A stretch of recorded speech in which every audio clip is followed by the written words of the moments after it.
기도하겠습니다. 사랑이 많으신 하나님, 우리 찬양대가 우리 주님의 크고 놀라운 사랑을 찬양으로 올려드렸습니다. 그 사랑과 은혜로 우리가 살아갑니다. 그것을 마음에 품고 감사함으로 사는 우리 모두가 되게 주옵소서. 이 시간 말씀 듣습니다. 말씀 가운데 함께하여 주시고 하나님이 예비하신 풍성한 은혜 주시기를 소원하며 사랑 많으신 예수님 이름으로 기도하옵나이다. 아멘. 다시 한번 옆에 있는 거 인사하겠습니다. 말씀의 은혜 많이 받으세요. 말씀의 은혜 많이 받으세요. 우리는 지난주에 아말렉 청년이 사울이 죽은 것을 보고 그의 팔찌와 면류관을 노략질해서 그것으로 이익을 얻는 것도 충분하지만 더 큰 유익을 얻기 위해서 다윗을 찾아와서 거짓으로 고한 내용을 살펴봤습니다. 이제 오늘은 그 소식을 들은 다윗의 반응을 통해서 하나님이 주시는 교훈을 누리고자 합니다. 여러분, 우리가 이 장면 안으로 한번 들어가 보면 여러분이 다윗이라면 사울과 요나단이 죽었다는 소식을 듣고 어떤 느낌이 들었고 어떻게 반응하셨겠습니까? 사울과 요나단이 죽었다는 얘기는 다윗의 입장에서 보면 그토록 바라던 왕위의 길이 열렸다는 겁니다. 그리고 이 사실은 다윗뿐만 아니라 주변의 장수들과 다윗을 따르던 모든 백성들도 알고 있었습니다. 그래서 다윗에게 있어서 가장 큰 대적이었던 사울이 죽었다는 소식은 자신들에게 있어서 굉장히 큰 기쁨의 소식인 동시에 또 자신이 따르고 모시고 있는 다윗이 어떤 반응을 보일 것인지에 대해서 심상치 않는 소식이었기 때문에 호기심을 가지고 다윗의 태도를 주목해서 봤을 겁니다. 그래서 여러분, 이 상황을 그냥 넘어가시면 안 되는 게 지금까지 이스라엘의 절대 권력자는 사울이었습니다. 그가 비록 하나님께 버림받았다 할지라도 이스라엘의 영웅으로 왕위에 오른 사람들입니다. 그리고 또 그에게는 모든 사람이 후계를 이어도 전혀 문제가 없다라고 인정하였던 또 탁월한 실력을 가졌던 요나단도 있고 다른 아들도 있습니다. 그러니까 다윗이 아무리 뛰어난 장수라고 해도 베들레헴의 근거지를 둔 미천한 신분이었고 또 기존의 사울의 왕권이 자리를 잡고 있었기 때문에 다윗이 왕이 되는 데 있어서 가장 큰 방해물이었던 사울과 요나단이 죽었다는 것은 정치적인 관점에서 보면 큰 기회가 되고 기쁨일 수 있습니다. 그러니까 그 주변의 사람들도 이 상황을 목격하면서 이제 다윗의 인간됨을 보게 되는 겁니다. 그래서 사람들은 상식선에서 보면 다윗이 기뻐하면 같이 기뻐할 거고 또 다윗이 슬퍼하면 또 함께 슬퍼할 준비를 하면서 눈치를 살피고 있었을 거예요. 이렇게 손에 땀을 쥐는 그 아슬아슬한 선택의 순간이 오늘 말씀 10절 11절이에요. 근데 이때 다윗이 어떤 반응을 보이냐면 사울의 팔찌와 면류관을 보고 사울이 죽었다는 것을 알게 되고 또 사울이 죽었다면 사울의 아들이었던 요나단이 충성스러운 인물인데 혼자만 살 가능성이 없다고 돼서 둘 다 죽었다는 것을 마음에 인정하게 됩니다. 그러니까 그는 어떻게 반응을 보이냐면 즉시 자기 옷을 잡아 찢고 격렬한 슬픔을 표합니다. 그러니까 그러한 다윗의 모습을 보고 주변의 부하들도 또 옷을 찢고 격렬한 슬픔을 표현할 뿐만 아니라 그날 하루 종일 그 슬픔 때문에 금식을 합니다. 자, 그러면 이제 여러분이라면 어떤 모습을 보이겠는지 한번 생각해 보시기 바랍니다. 여러분이 상식적으로 보면 이런 다윗의 모습이 쉽게 이해가 되십니까? 사울은 다윗에게 있어서 가장 큰 대적이고 오랫동안 괴롭혔단 말입니다. 그런 대적이 죽었다면 일반적인 반응은 속이 시원하다, 기뻐하다 라는 것이 맞는 것처럼 보입니다. 그런데 그것이 우리가 생각하는 상식적인 모습인데 다윗은 정반대의 모습을 보이고 있습니다. 그러니까 이 부분에 있어서 우리 쪽 신학을 하는 분들이 아니라 자유주의 신학을 하는 사람들은 이 부분에 대해서 뭐라고 이해를 하냐면 다윗의 이러한 모습이 진심이 아니라 자신이 취할 수 있는 최고의 이익을 얻기 위해서 약삭빠르게 행동한 정치적인 쇼였다고 주장을 합니다. 쉽게 말하면 능구렁이 같은 음흉한 정치가의 모습을 보였다는 거죠. 왜냐하면 잘 보세요. 자신이 왕이 되는 데 있어서 가장 큰 걸림돌이었던 사울 부자가 죽었어요. 그런 상황에서 아말렉 소년이 가지고 온 그 소식을 듣고 다윗이 기쁜 내색을 표현하면 더 이상 얻을 것이 없다라고 생각했던 겁니다. 그래서 그가 백성들 앞에서 원수였지만 왕이었던 사울의 죽음을 슬픔으로 맞이하는 모습을 보여서 자신이 그 죽음에 전혀 무관한 사람이고 동시에 사울을 해할 마음이 없었다는 것도 보여주고 또 원수까지 대접하는 넓은 아량을 가진 사람의 모습을 보여서 사람들의 마음을 얻으려 했다는 거죠. 동시에 오늘 말씀에 이 아말렉 청년을 처형하는데 이것을 통해서 다윗이 기름 부음 받은 왕의 몸에 손을 대는 것이 얼마나 큰 결과를 초래하는지를 보여줌으로써 앞으로 자신에게 정치적인 도전을 할 위험이 있는 자들에게 강력한 경고를 보냈다는 겁니다. 여러분은 어떻게 생각하세요? 일면 일리가 있는 말입니다. 지금 정치 상황으로 보면 그 말이 맞습니다. 그러나 저는 이들의 의견에 동의할 수 없습니다. 저는 지금 다윗의 이 슬픔의 표현은 쇼가 아니라 진심의 애도라고 생각합니다. 왜냐하면 몇 가지 이유를 들 수 있는데 첫째는 다윗은 진정으로 요나단을 사랑했습니다. 자신의 은인과 또 같은 친구였던 요나단을 잃었는데 슬퍼하지 않을 수 없습니다. 다음으로 다윗은 성경을 보면 한순간도 사울을 마땅히 제거돼야 될 자신의 원수로 생각한 적도 없습니다. 2번이나 죽일 수 있는 기회가 있었는데 죽이지 않는 것을 통해서 우리는 그것을 확인했죠. 또 3번째로 보면 사울은 분명히 자기를 괴롭히는 사람이 맞지만 자신의 사랑하는 아내의 아버지, 그러니까 장인이 됩니다. 사위로서 장인의 죽음에 대해서 슬퍼하는 것은 당연한 거죠.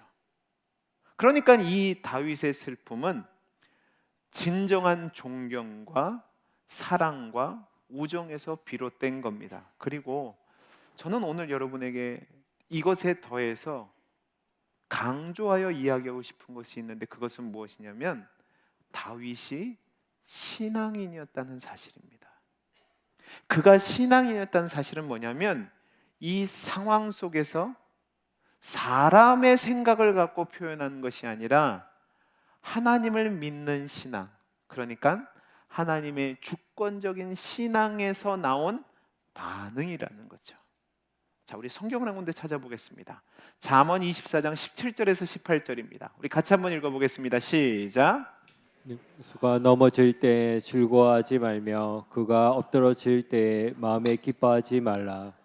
여호와께서 이것을 보시고 기뻐하지 아니하사 그의 진노를 그에게서 옮기실까 두려우니라. 자, 보세요. 이 말씀을 보면 하나님은 우리에게 뭐라고 얘기하시냐면 원수가 넘어질 때 즐거워하거나 엎드려질 때 기뻐하지 말라고 하십니다. 오히려 그것을 넘어서 원수까지도 사랑하고 원수가 어려울 때 사랑으로 갚으라고 얘기합니다. 하나님께서는 세상적인 천박한 보응의 마음을 내려놓고 하나님 앞에서 관대한 사람이 되라는 거죠. 왜? 하나님의 주권을 믿는 사람은 하나님이 모든 것을 보시고 판단하시는 분이기에 그러한 반응이 하나님 앞에서 자신의 책임을 증대시킬 것이고 오히려 더 큰 어려움에 처할 것을 알기에 하나님 앞에서 악인들의 어려움에 대해서 기쁨으로 반응하지 말라는 겁니다. 근데 여러분, 이게 쉬울까요? 어려울까요? 어려워요. 성도라고 하지만, 하나님을 믿는다고 하지만, 여러분, 내게 해를 준 사람이 명예를 잃고 재산을 잃고 어려움을 당하면 겉으로는 참 안 됐다 할 수 있지만 속으로는 기뻐하는 것이 인간적이지 않나요? 여러분들은 모르겠지만 저는 그렇습니다. 쉽지 않습니다. 그러나 다윗은 그런 인간적인 마음 대신 하나님에 대한 전적인 절대 주권의 신앙이 있었기 때문에 정치적인 쇼를 행하는 것이 아니라 진정한 마음으로 적대감을 내려놓고 사랑과 우정의 근거에서 슬픔을 표현했던 겁니다. 그리고 그러한 다윗의 모습이 선한 영향력을 행사해서 주변의 사람들까지도 다윗과 함께 금식하고 옷을 찢고 사울의 죽음을 애도하게 된 겁니다. 그러면서 저는 더 큰 영향력이 주변에게 파급됐을 거라고 생각하는데, 그것은 무엇이냐면 다윗의 이 진심 어린 애도의 모습을 보고 밑에 있는 사람들은 내가 모시는 이 주군이 정말로 훌륭한 인격을 가진 사람이구나, 정말로 하나님의 사람이 맞구나 하면서 자신들의 안위를 의지하고 목숨을 바치는 것이 아깝지 않다라고 생각했을 겁니다.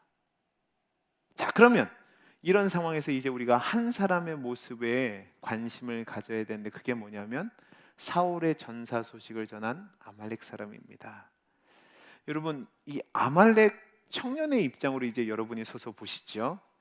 여러분들이 아말렉 청년이라면 자신이 전한 소식을 듣고 다윗부터 시작해서 모든 사람들이 우는 모습을 보고 어떤 생각을 가졌을 것 같으십니까? 생각을 하셔야 돼요. 어떤 생각을 가졌을 것 같으세요? 분명히 이 사람은 다윗 진영으로 내려올 때에 이 소식을 통해서 자신이 이익을 얻을 뿐만 아니라 그 진영이 축제로 바뀔 거라고 생각했어요. 그런데 자신의 기대와 생각과는 반대로 모든 사람들이 지금 울고 옷을 찢고 금식하고 있단 말입니다. 그러니까 이건 뭐지? 도대체 어떻게 이런 일이 일어났지?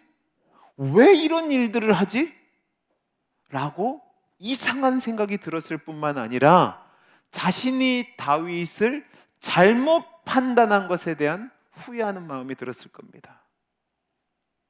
그리고 극심한 두려움과 공포심이 왔을 겁니다. 여러분, 그림을 한번 보시기 바랍니다. 그림을 보시면 지금 다윗에게 이 아말렉 청년이 소식을 갖고 온 곳이 시글락이라는 곳입니다. 자, 그러면 이스라엘에서도 남쪽에 있는 지역입니다. 그런데 이 곳이 어디냐면 다윗이 블레셋 사람 아기스와 함께 여기서 올라간 곳이 아벡입니다. 아벡에서 다윗은 블레셋 방백의 반대로 내려오게 됐고, 이제 블레셋 방백들은 이 위쪽으로 올라가서 이쪽에 길보아산 주변에서 서로 진을 치고 있다가 서로 싸웠단 말입니다. 자, 이 장면을 보고 여기서 이렇게 내려왔어요. 여러분, 여기서 아벡까지가 100km 정도가 되고 또 여기서 여기까지가 100km 정도 됩니다. 그러면 총 이 사람이 몇 킬로를 걸어온 거예요? 200km를 걸어온 겁니다. 근데 이스라엘 땅에 가보시면 알겠지만 좋은 땅이 아니에요. 그 힘든 땅을 이 사람이 그냥 오지 않았을 거예요. 최대한 빠른 방법으로 왔을 겁니다. 어떤 마음을 가지고요? 이 소식을 빨리 가서 알리고 이 전리품을 바치고 큰 상을 받아야겠다. 그리고 다윗이 왕이 되는 날에 나는 은총을 받아서 공신이 되야겠다. 그 기대를 가지고 다윗에게 운명을 맡기려고 왔을 겁니다. 그런데 모든 것이 물거품이 됐으니까 여러분 얼마나 불안했겠습니까? 그러면서 상황을 보면서 눈치를 보면서 속으로 나한테 빨리 기회가 한 번 더 주어지면 이게 거짓이라고 꾸며낸 얘기로 이야기해서 제발 살려달라고 해야겠다라는 생각이 들 수도 있습니다. 근데 여러분 그런 기회가 오지 않고 자신이 한 말에 대한 대가를 치르는 것이 오늘 말씀 13절에서 15절입니다. 하루 종일 금식하고 애곡을 한 뒤에 다윗이 이 사람을 다시 한번 부릅니다. 그러면서 뭐라고 했냐면 야, 너 어디 출신이냐? 8절에서 이미 이 청년이 자신이 아말렉 사람이라고 밝혔단 말입니다. 그런데도 지금 다윗이 다시 한번 묻는 것은 뭐냐면 지금 신문하고 있는 겁니다. 이때 이 사람이 뭐라고 얘기하냐면 13절에 나는 아말렉 사람 곧 외국인의 아들입니다 라고 얘기하는데 이 말은 우리가 아는 말로 풀어서 얘기하면 나는 지금 이스라엘에 몸을 붙여 사는 아말렉 이삭, 그러니까 아말렉 출신의 정착민입니다 라고 얘기하는 겁니다. 여러분 이것도 굉장히 의도적인 대답입니다. 왜 의도적인 대답이냐? 당시 이스라엘 백성들은 자신들이 종되었던 민족이었음을 알기에 하나님 말씀에 따라 이방인들에 대해서 함부로 대하지 않는 그런 문화가 있었습니다. 이 아말렉 사람의 대답이 사실이 아니었을 겁니다. 사실이 아닌데도 이 말을 한 것은 그는 아주 의도적으로 살아보려고 대답을 한 거죠. 그러나 여러분 우리가 흔히 하는 말에 재수가 없는 사람을 얘기할 때 뭐라고 하죠? 뒤로 넘어져도 코가 깨진대요.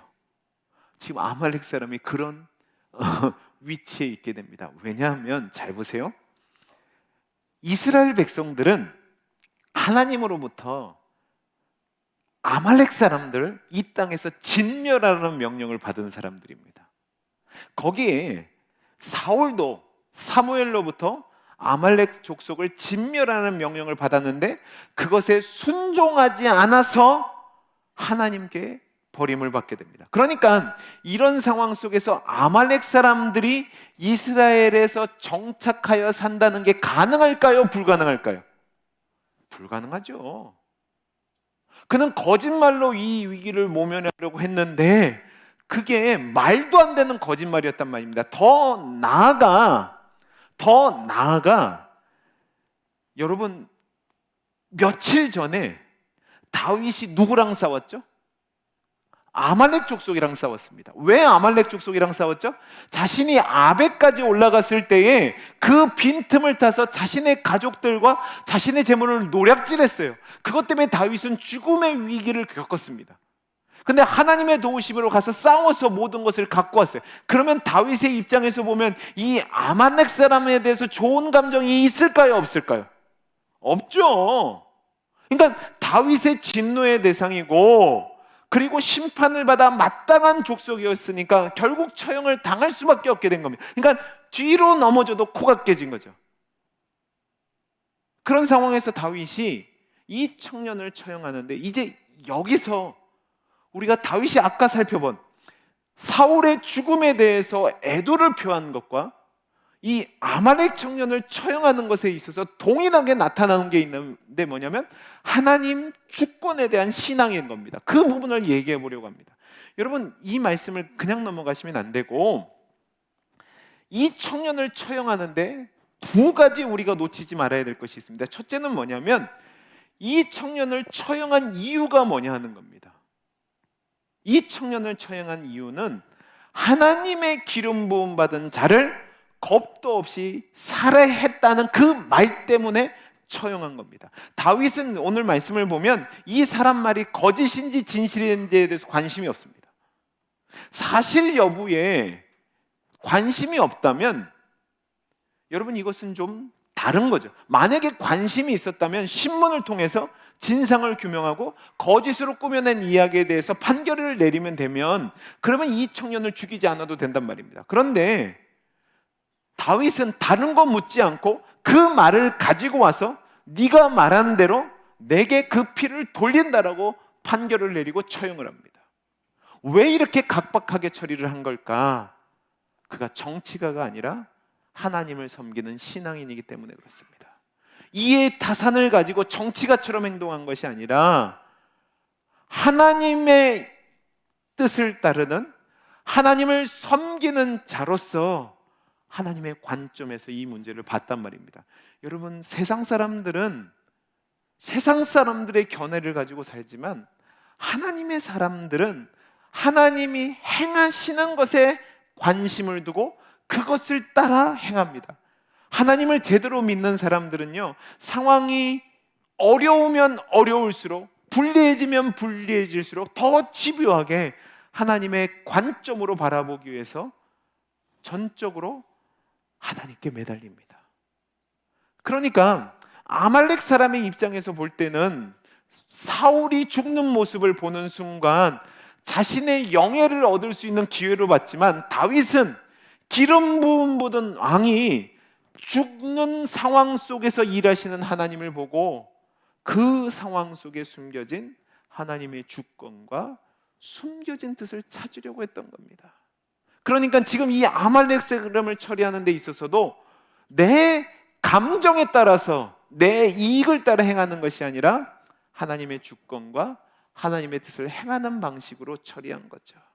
그래서 다윗은 이 아말렉 사람이 말한 본뜻도 알고 있을 것이고 이 사람이 말한 것이 거짓이라는 것도 알고 있었을 겁니다. 그러나 중요한 것은 그 사람이 말한 내용, 그러니까 하나님이 기름 부은 사람을 죽였다는 것에 대해서 하나님의 사람으로서 반응하는데 그게 단호하게 사형을 집행한 겁니다.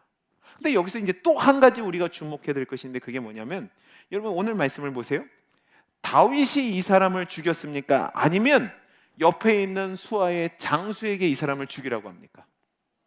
수하의 장수에게 죽이라고 합니다. 여러분 이것도 뜻이 있습니다.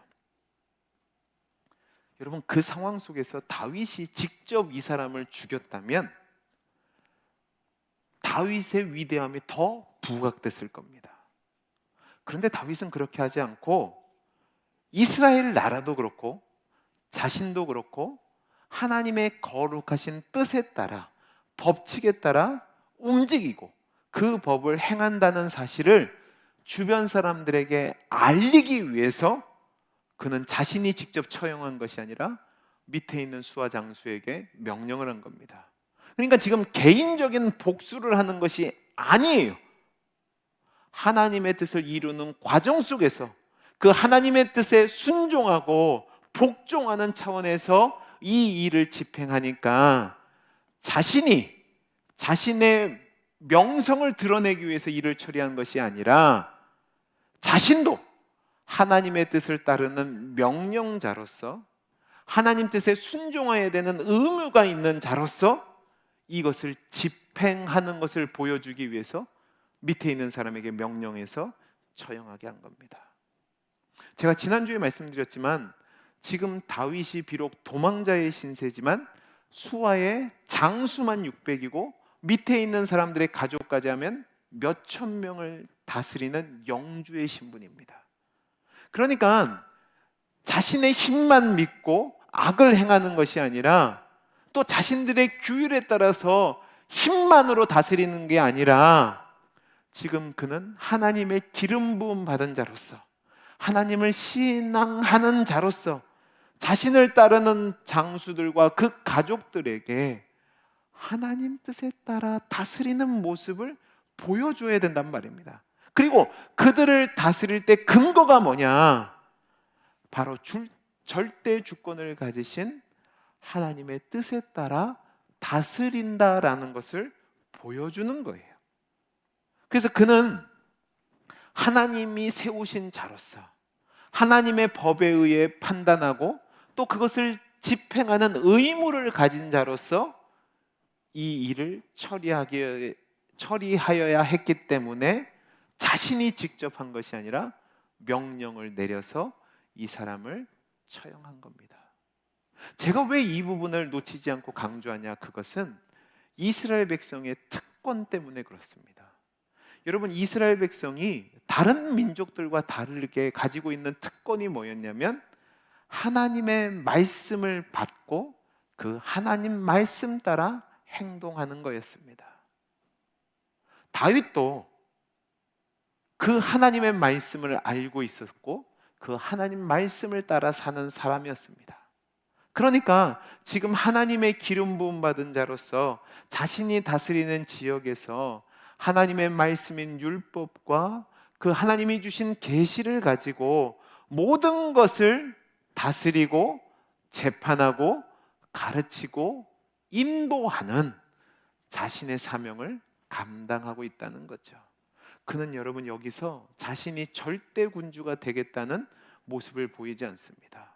그리고 우리가 앞으로 그의 일생을 살펴볼 거지만 그는 일평생 자신이 절대 권력자가 아니라 하나님이 세운 지도자로서 하나님의 법이 자신이 통치하는 곳에 나타나기를 또 하나님이 친히 적용하기를 원하는 마음으로 왕의 직분을 감당합니다. 그러니까 지금 다윗은 하나님이 절대 주권자시고 하나님이 세우신 자가 자기니까 하나님이 부리시는 종으로서 이 일을 처리한 겁니다. 제가 왜 이렇게 말하냐면 그가 하나님을 신앙하는 자였기 때문에 그의 삶의 여정에 그런 모습이 나타나기 때문에 그렇습니다. 여러분 잘 생각해 보세요. 그가 만약에 이런 관점이 없이 자기가 왕이 되어야겠다는 생각에 사로잡혔다면 여러분 사울을 몇 번이고 죽일 수 있는 기회가 있었어요. 그리고 자신에게 힘도 있었다면 역성혁명을 통해서 사울을 죽이고 권력을 차지할 수 있었습니다. 근데 그는 그렇게 하지 않았습니다. 두 번의 절호의 기회에서도 나는 하나님이 기름 부어 세우신 자에게 손을 댈 수 없다라고 얘기하는 거죠. 여러분 이게 얼마나 어려운 일인 줄 아십니까? 여러분 잘 생각해 보세요. 얼마나 바보 같아요. 돌아가는 거잖아요. 미련해 보이잖아요. 그런데 하나님의 사람들은 하나님의 주권을 신뢰하니까 세상 사람들과 다르게 이렇게 행동하는 겁니다. 충분히 기회가 주어졌지만 그렇게 하지 않는 것은 쉬운 일이 아니에요. 여러분 정치인들 보세요. 지금 여나 야나 똑같아요. 뭐냐면 최고의 자리에 오르기 위해서 그것을 지키기 위해서 조그만 비리미만 보이면 그것을 가지고 서로 공격하고 그 자리를 차지하려고 합니다. 지금 정치인들만 그런 게 아니라 여러분 이게 동서양의 역사입니다. 우리나라 역사 중에서도 여러분 조선이 고려를 무너뜨립니다. 근데 이때 이성계라는 사람이 왕의 명령을 받고 중국을 치기 위해서 올라가다가 위화도 회군을 해요. 그리고 고려로 돌아와서 왕을 치고 결국은 나라를 망하게 하고 조선을 세우는데 분명히 자신들 나름대로 대의 명분을 내세웠지만 그것이 고려보다 훌륭하다고 말할 수 없습니다. 기회가 있었는데 그 기회를 잡은 거죠. 여러분 열왕기서를 보면 북왕조 이스라엘의 역사를 나오는데 여러분 얼마나 많은 역성혁명이 일어나는지 모릅니다. 예를 들면 시므리 같은 인물은요 역성혁명을 성공하고 7일밖에 왕이 되지 않습니다.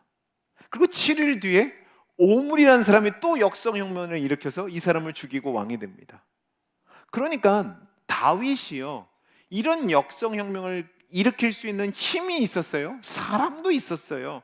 기회가 있었단 말이에요. 그런데도 불구하고 사울은 자기를 죽이려고 혈안이 되어 있는데 죽일 수 있는 기회가 있는데도 그렇게 하지 않는 이유는 뭐냐면 하나님을 신앙하는 절대 신앙이 있었기 때문에 그렇습니다. 그리고 그 절대 주권자 되신 하나님에 대한 신앙의 고백으로 그렇게 한 거죠. 사울의 생명이 중하고 가치가 중해서 그런 것이 아니라 하나님 절대 주권 속에서 하나님이 임명하신 사람이 사울이에요. 그러니까 그것이 가장 중요하니까 자신이 원한을 갚지도 않고 자신 마음대로 아말렉 사람을 죽인 것이 아니라 하나님 뜻에 따라서 절차를 밟아서 그렇게 행한 겁니다. 그래서 이거를 통해서 다윗은 하나님이 세우신 자로서 하나님 뜻에 순종하는 것을 보여주는 거죠. 여러분, 말씀을 마치겠습니다. 이제 이 다윗의 모습을 통해서 우리의 삶을 점검해 보기를 원합니다. 여러분은 하나님을 믿는다고 얘기합니다. 하나님이 나의 삶의 주인이시고 나의 아버지시라고 고백합니다. 그런데 여러분 삶 속에서 하나님의 절대 주권과 하나님 뜻을 가장 우선으로 하는 성도의 삶을 살고 계십니까? 아니면 내 이익을 가장 먼저 생각하고 또 내 유익을 위해서 세상 사람들처럼 살고 계십니까? 우리 교회는 어떤 것 같으십니까? 우리 교회는 하나님의 뜻과 하나님의 법이 우리를 통해서 나타나고 있습니까? 아니면 세상의 방법이 이 교회를 운영하고 있습니까?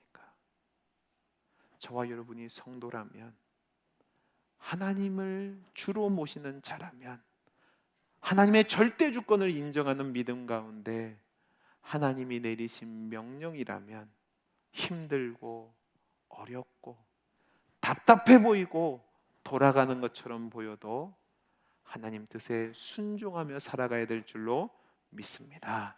사랑하는 성도 여러분, 이것이 하나님의 백성의 삶의 모습입니다. 우리가 살아가는 삶의 과정 속에서 아무리 손해를 본다 할지라도, 아무리 그 과정이 만족스럽지 않다 할지라도 하나님의 뜻과 공이라면 순종해야 합니다. 그 과정 속에서 원수를 사랑하는 것도 있고 또 내가 보복하지 않는 것도 포함되는 겁니다. 내 마음에 들지 않는다고 함부로 비난하고 정죄하고 힘을 행사하는 것, 여러분 상식적으로 보면 맞는 것처럼 보이지만 성도로서는 맞는 것이 아닙니다. 하나님이 정하신 뜻에 따라 하나님 말씀에 순종함으로 살아가는 저와 여러분이 되기를 간절히 소원합니다. 그래서 내 마음대로 내 만족을 위해서 내 이익을 위해서 살아가는 것이 아니라 하나님의 주권을 신뢰하는 믿음 가운데 하나님의 선하신 뜻을 기대하며 기도하며 하나님의 때를 기다리고 또 하나님의 선과 의와 자비와 긍휼과 겸손을 나타내는 하나님 마음에 합한 성도의 삶을 사는 저와 여러분이 될 수 있기를 간절히 소원합니다. 기도하겠습니다. 사랑이 많으신 하나님 아버지, 우리는 하나님의 백성으로 살아갑니다. 하나님의 절대 주권을 인정하는 믿음 가운데 내 이익과 내 만족을 위해서 삶을 살아가는 것이 아니라 하나님 뜻에 따라 하나님 말씀에 순종하는 자의 삶을 살아감으로 하나님 마음에 합한 성도의 삶을 사는 우리 모두가 되게 해 주옵소서. 은혜 주시기를 소원하며 사랑 많으신 예수님 이름으로 기도하옵나이다. 아멘.